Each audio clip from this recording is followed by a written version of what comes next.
क्या आप जानते हैं कि एक एक्स-रे टेक्नीशियन ने हजारों मरीजों की जान बचाई? फातिमा ने देखा कि नई मशीनें साफ तस्वीर नहीं दे रहीं, कैंसर के ट्यूमर नजर नहीं आ रहे थे।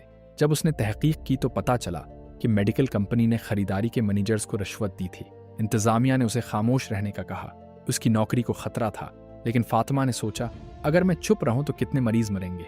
उसने तमाम सबूत जमा किए और सेहत के हुक्काम को इत्तला दी। कंपनी ने उसे नौकरी से निकाल दिया। महीनों तक माली मुश्किलात का सामना किया, लेकिन तहकीकात ने साबित किया कि वो सच कह रही थी। कंपनी को करोड़ों का जुर्माना हुआ। फातिमा को मेडिकल सेफ्टी की माहिर बनाया गया।